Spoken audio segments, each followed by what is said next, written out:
You're sitting across from her at that coffee shop downtown. She's laughing at something on her phone, her fingers moving across the screen with practiced ease, and you're there with your rehearsed opener dying on your tongue. You've got your mental list ready. Ask about her day, her interests, where she's from, what she does for work, the classic interview approach. The one every dating coach has drilled into your head since you were old enough to care. But here's what's actually happening in her mind while you're planning your interrogation. Absolutely nothing about you. She's already 3 steps ahead, categorizing you into one of 2 boxes. The first box contains men who make her feel something. The second contains everyone else. And brother, if you open your mouth with another question, you are diving headfirst into that second box with all the other forgettable faces she's encountered this month. Here's the thing nobody tells you about questions. They're safe, they're polite, they're exactly what your mother taught you to do when meeting someone new. Show interest, be curious, let them talk about themselves. It's advice that works brilliantly at family dinners and job interviews.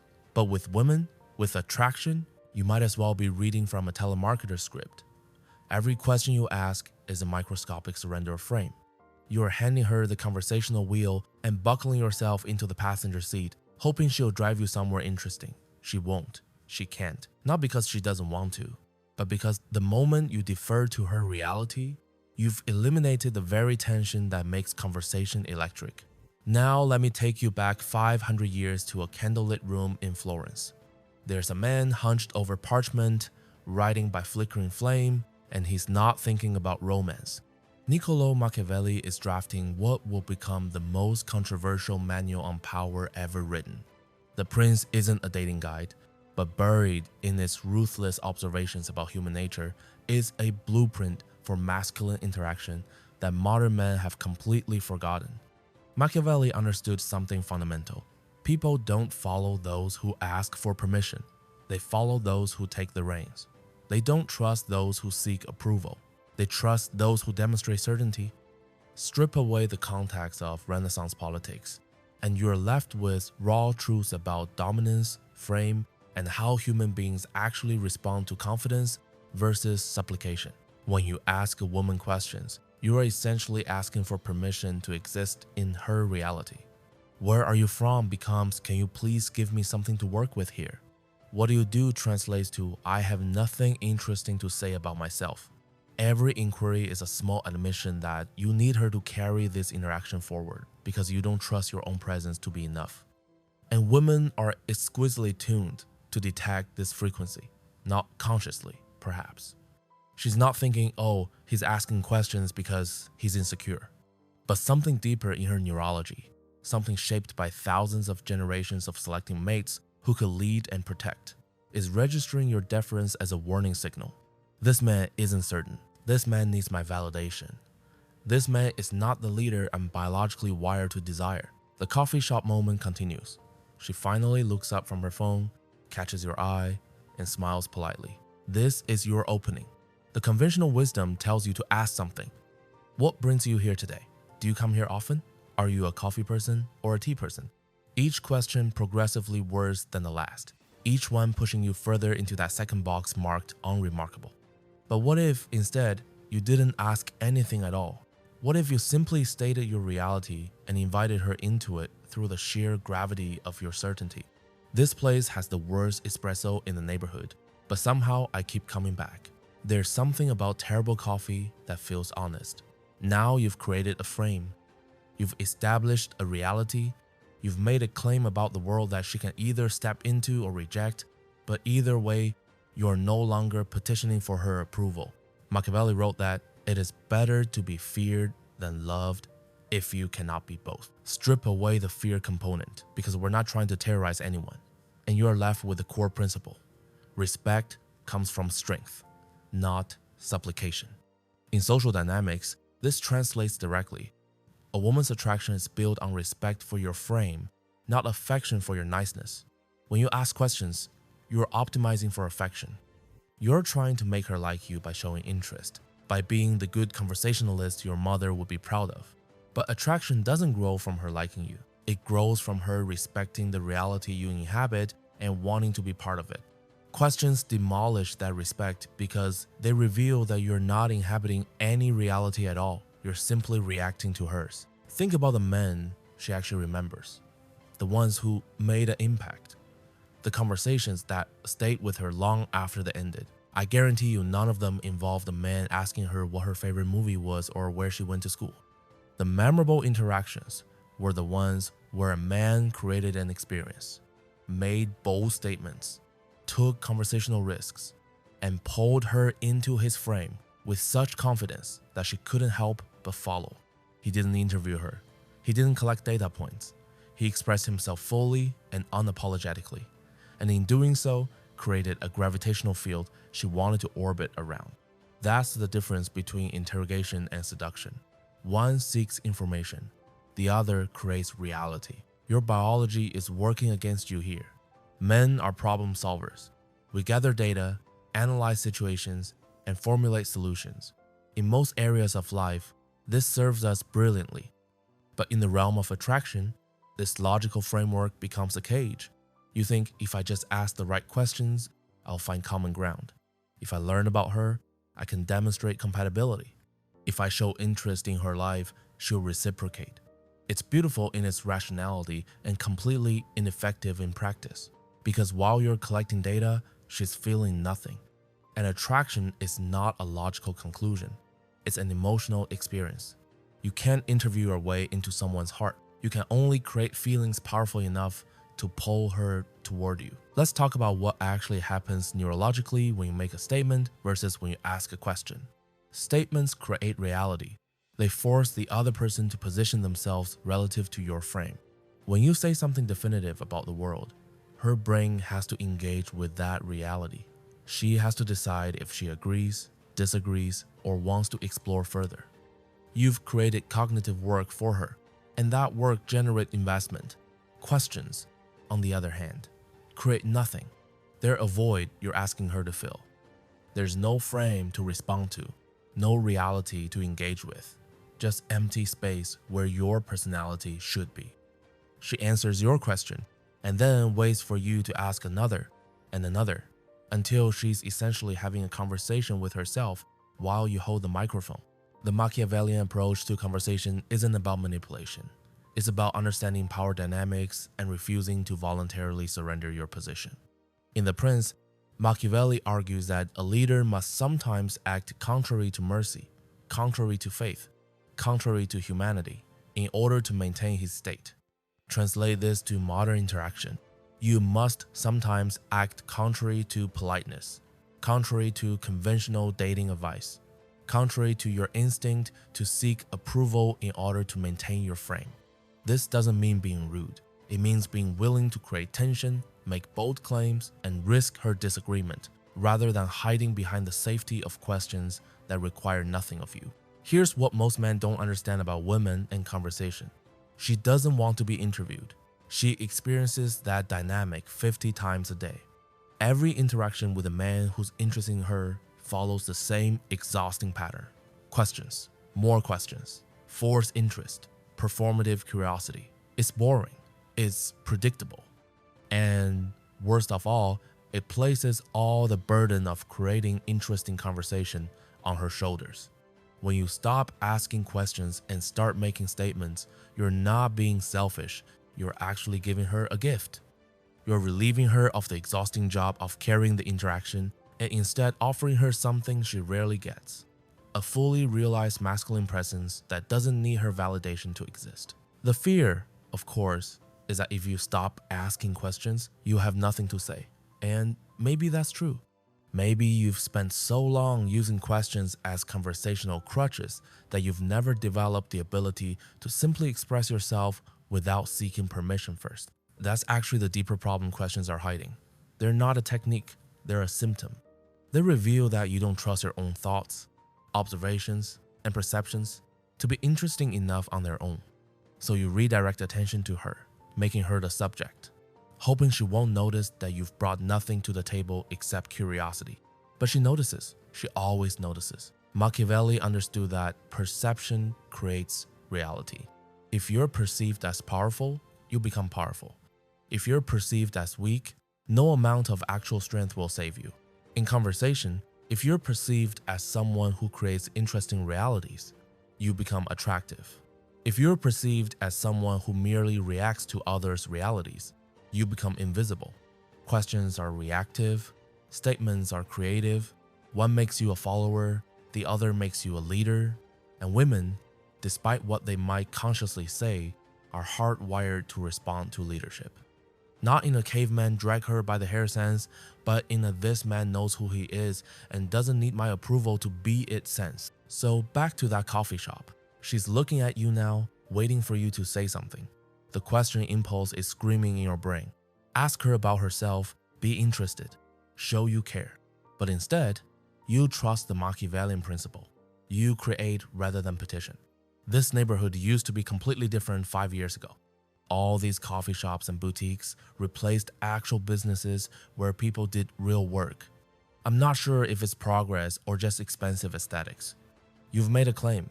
You've expressed an observation. You've created a reality she can engage with. Maybe she agrees.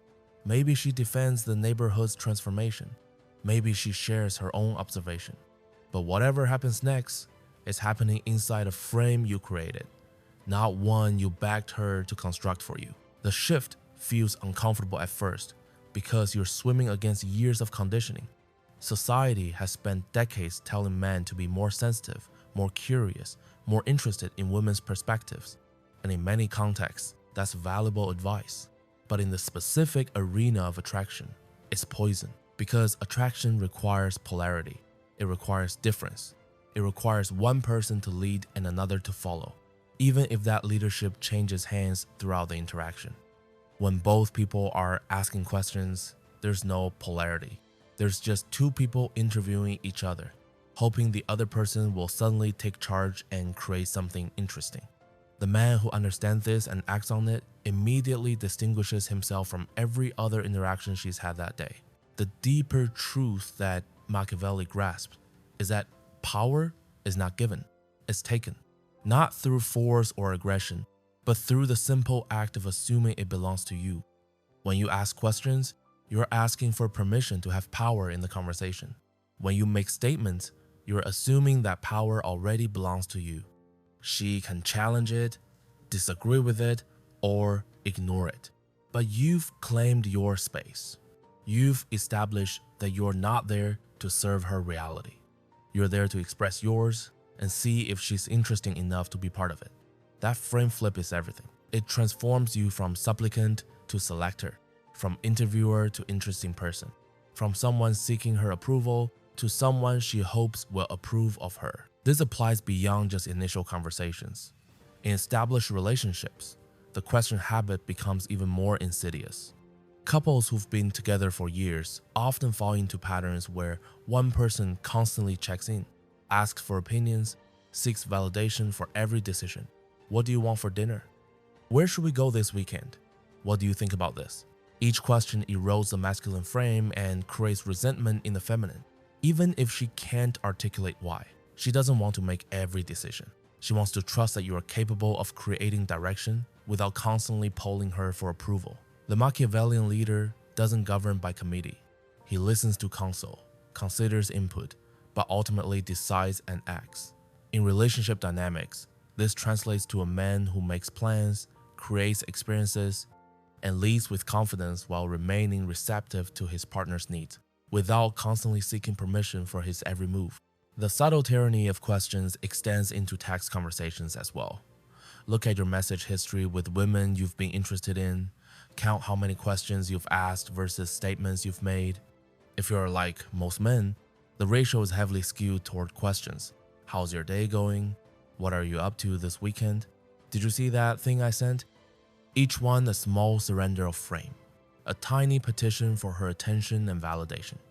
Compare that to the man who texts his reality. Just try the worst sushi of my life and somehow enjoyed every minute of it. Having one of those nights where the city feels electric. This traffic is making me question all my life choices. He's not asking for her input. He's expressing his experience and implicitly inviting her to be part of it. The attraction difference is night and day. Machiavelli also understood the importance of unpredictability. A prince who is too consistent becomes easy to manipulate. A prince who maintains an edge of unpredictability maintains respect. In conversation, questions are nothing if not predictable. She knows exactly what's coming. Another question, another opportunity to talk about herself, another reminder that you have nothing interesting to offer. Statements, especially bold or unexpected ones, create unpredictability. She doesn't know what you'll say next. She can't categorize you as easily. You've become interesting by virtue of being genuinely self-expressed rather than performatively curious. The objection you are probably forming right now is this: but don't I need to learn about her? Don't I need to know if we're compatible? Shouldn't I show interest in her life? And the answer is yes, but not through interrogation. You learn about someone through how they respond to your reality, not through asking them to summarize theirs. When you make a strong statement about music, travel, work, relationships, or any other topic, her response tells you infinitely more than her answer to what kind of music do you like. You discover compatibility through shared experiences and reactions to your frame, not through collecting biographical data. The interview approach is a shortcut that feels efficient but actually prevents real connection because it never allows genuine personality to emerge from either party. Let's address the elephant in the room: confidence. Everything I'm describing requires a level of self-assurance that you might not feel. If you're not confident in your own observations and perspectives, making bold statements feels impossible. You retreat to questions because they're safe. They can't be wrong. They don't expose you to disagreement or judgment. This is where the Machiavellian principle becomes most powerful. Confidence isn't a prerequisite for acting confidently. Action creates confidence. Machiavelli would tell you to act as if you already possess the power you seek, and the reality will bend to match your frame. In practical terms, start making statements even if they feel uncomfortable. Start expressing your reality even if you're afraid it's not interesting enough. The confidence you're waiting to feel will come from the act of doing it, not the other way around. There's also a filtering function that statements provide which questions never can. When you make a bold claim or express a strong opinion, you are essentially screening for women who can handle your full personality. Some women will disagree, some will be turned off, some will find you too much. And that's exactly the point. You want to repel the women who aren't compatible with your authentic self. Questions prevent this filtering because they hide who you actually are behind a veneer of polite curiosity. You end up attracting women based on your ability to be interested in them, not on your actual personality. Then 3 months into a relationship, you finally start expressing yourself and she's confused because you're different from the question-asking man she thought she knew. The Machiavellian framework also addresses the concept of value. In The Prince, Machiavelli argues that being too generous makes you poor, while being perceived as generous maintains power. In conversation, this translates directly. Don't give away your attention and validation freely through endless questions. It decreases the value of your interest. When you finally do express curiosity about something specific, it carries weight because you've established that you're not desperate to fill silence with interrogation. Your selective interest becomes meaningful. Compare this to the man who asks question after question after question. His curiosity is worthless because it's indiscriminate. He'd ask the same questions to anyone. There's nothing special about his interest in her specifically. Here's what the transition looks like in practice. You're in conversation and you feel the question impulse rising. Instead of asking where she's traveled, you say, "I spent 3 months in Southeast Asia last year and came back convinced that most people travel wrong. They collect locations like Pokemon instead of actually experiencing places." She can agree, disagree, ask about your travels, share her own experiences, or ignore the statement entirely. But you've created something to react to. You've expressed a perspective. You've revealed something about how you see the world. That's infinitely more attractive than where have you traveled, because it demonstrates that you have a world worth entering. The physical parallel is striking. Imagine you're at a gym and there are 2 men working out. One keeps looking around, checking if anyone's watching, adjusting his form based on who's nearby, essentially asking for validation through his body language. The other is completely absorbed in his workout, focused on his own goals, indifferent to observation. Which one commands more respect? which one would you rather emulate? The question asker in conversation is like the first man at the gym. The statement maker is like the second. One is performing for approval, the other is simply being. Machiavelli's most controversial claim was that the ends justify the means. In dating, this translates to your goal is mutual attraction and genuine connection. And if that requires violating conventional advice about being a good listener and asking lots of questions, so be it. The means, asking questions, might seem virtuous, but if the end result is you being categorized as boring or forgettable, what have you actually accomplished? You followed the rules and lost the game. The Machiavellian approach says focus on the outcome you want, attraction and respect, and do what actually works to achieve it, even if it contradicts what you've been told to do. There's a spiritual dimension to this as well that often gets overlooked. When you constantly ask questions, you're not present. You're in your head, thinking about what to ask next, monitoring her responses, calculating your next move. You're performing the role of interested person rather than actually being interested. When you make statements from your genuine perspective, you're forced to be present because you're expressing what you actually think and feel in the moment. This presence is palpable. She can feel the difference between someone who's really there versus someone who's running a script. Presence is attractive. Performance is transparent. The economic principle of supply and demand applies perfectly here. Attention is your currency. Questions flood the market with your attention, making it cheap and abundant. You're essentially saying, my attention is so worthless that I'll give it to anyone who accepts these questions. Statements create scarcity. You're expressing yourself fully and implicitly, communicating that if she wants more access to your reality, she'll need to engage with it. You're not distributing your attention freely. You're investing it selectively in the creation of interesting conversation. Scarcity drives value. Abundance destroys it. Economics and attraction follow the same laws. Now let's talk about what happens when you actually implement this. The first thing you'll notice is that some conversations will die. Women who are used to being interviewed and carrying conversational burden will sometimes disengage when you stop asking questions. Let them go. Those interactions were never going anywhere anyway. She wasn't attracted. She was just being polite by answering your questions. When you stop asking, you're simply revealing the lack of interest that was already there. The conversations that thrive under this new approach are the ones worth having. Women who are actually interested will engage with your statements, volley back their own perspectives, and create genuine dialogue rather than one-sided interrogation. The second thing you'll notice is that you become more interesting to yourself when you're forced to express your actual thoughts rather than hiding behind questions.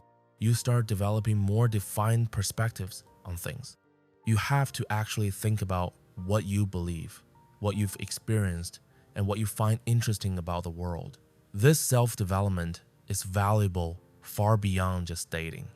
You become a more realized human being with actual opinions and observations rather than someone who simply mirrors back what others want to hear. Machiavelli wrote extensively about fortuna, the concept of fortune or luck, and how a wise prince prepares for it rather than relying on it. In conversation, fortuna is chemistry. Some interactions will just click naturally, but the Machiavellian approach doesn't rely on getting lucky with perfect chemistry. It creates favorable conditions for attraction by maintaining frame regardless of her responses.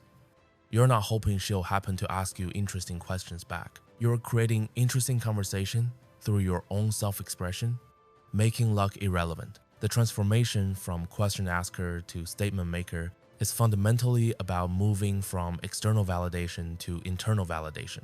When you ask questions, you're seeking her approval of your approach. You're monitoring her responses to see if you're doing it right. When you make statements, you're validating yourself. You're declaring that your perspective is worthy of expression regardless of her reaction. This shift from external to internal validation is the core of masculine development. It's what separates boys from men, and is immediately perceptible in conversation. Consider the meta frame at play here. When you ask questions, the implicit frame is, you are the interesting one and I need you to share that interesting quality with me. When you make statements, the frame is, I am interesting and you are welcome to engage with my reality if you choose. These frames create completely different power dynamics. One positions her as the prize to be won through good interviewing. The other positions you as the prize to be earned through engaging conversation. The frame you establish in the first 30 seconds of interaction sets the tone for everything that follows. There's also the issue of authenticity. We're told constantly to just be yourself. But what does that mean when yourself has been trained to ask questions you don't actually care about? The Machiavellian approach to conversation forces authenticity. Because you can't make compelling statements about things you don't actually have perspectives on, you're required to be genuine. You have to express what you really think, feel, and observe. This vulnerability, paradoxically, is what makes the approach powerful. You're not vulnerable in the sense of seeking comfort or validation. You're vulnerable in the sense of being fully visible, and that visibility is magnetic. The long-term implications of this conversational approach extend into every area of life. A man who can hold frame in conversation can hold frame in negotiations, in leadership, in conflict resolution, in all the domains where power dynamics matter. The skills are transferable. When you learn to create reality through your words rather than reacting to others' realities, you become more effective in virtually every social context. This isn't just about talking to women. It's about developing a fundamental life skill that Machiavelli understood 5 centuries ago and modern men have largely forgotten. So if you're sitting across from her right now, or texting her, or planning your next interaction, I wanted to try something. For the next 10 minutes, ban yourself from asking any questions. Force yourself to only make statements. Express your observations, share your perspectives, describe your experiences, make bold claims about the world. See what happens. The first few attempts will feel awkward because you're fighting years of conditioning. But push through that discomfort. Notice how the conversation shifts. Notice how you suddenly become more present because you can't hide behind interrogation. Notice how she either steps up to engage with your reality or reveals that she was never really interested in the first place. The final piece of Machiavellian wisdom to consider is this: it is better to act and regret than to not act and regret. Applied here. It's better to make a bold statement that falls flat than to ask another forgettable question. The statement that doesn't land teaches you something and demonstrates courage. The safe question teaches you nothing and demonstrates cowardice. Even your failures in this new approach are more valuable than your successes in the old one. Because failure while leading builds character. Success while following builds nothing. Everything I've described comes down to a simple choice that you make in every interaction. Will you create or will you react? Will you lead or will you follow? Will you express or will you extract? The question-based approach is extraction. You're trying to pull something interesting out of her to save you from having to be interesting yourself. The statement-based approach is expression. You're offering your full self and seeing if she's capable of matching your energy. One is scarcity mindset. The other is abundance. One is fear. The other is freedom. Machiavelli understood that princes who operated from fear never maintained power for long. The same applies to men in conversation. When you ask questions from a place of fear that you're not enough, that fear permeates everything. When you make statements from a place of abundance, that abundance becomes attractive. Here's what nobody tells you about that coffee shop scenario, that first conversation, that moment when everything is possible. She's not evaluating your questions. She's evaluating your presence. She's not attracted to the information you gather about her. She's attracted to the reality you create through your self-expression. She doesn't remember the man who asked about her day. She remembers the man who made her feel something through the sheer force of their certainty.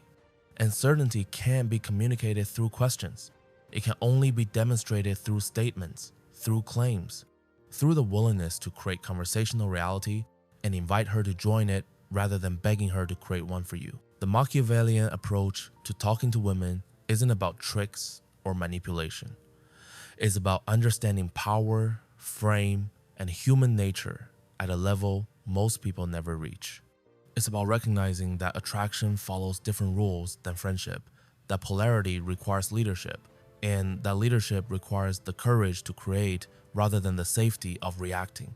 500 years ago, A man in Florence figured this out while writing about princess and power. The principles haven't changed. Human nature hasn't changed. Only our willingness to acknowledge these truths has changed. And that unwillingness has created generations of men who wonder why being nice and asking questions doesn't work while secretly knowing the answer. Because attraction has never responded to niceness. It responds to power. Not power over her, but power over yourself. The power to exist fully without needing her validation. The power to create conversational reality without asking permission. The power to make statements and let the consequences unfold. If this approach resonates with you, if something in this message has shifted your understanding of interaction and attraction, I need you to do something for me. Subscribe to this channel because we're going deep into masculine development, social dynamics, and the uncomfortable truths that modern culture refuses to acknowledge. Hit that like button so this message reaches more men who need to hear it. Drop a comment below sharing your experience the first time you try this approach. I want to hear what happens when you ban yourself from asking questions and force yourself to only make statements. And share this video with at least one friend who's stuck in the interview trap, asking questions and wondering why she's not interested. The algorithm rewards engagement, so every like, comment, and share pushes this message further into the world. And right now, there's a generation of men who desperately need this principle. Don't let this be another video you watch and forget. Take action. Implement this today. Transform how you interact with women and watch how quickly everything changes. The choice is yours. You can keep asking questions and getting the same results. Or you can start making statements and discover what attraction actually looks like when you stop seeking permission and start creating reality. I'll see you in the next one.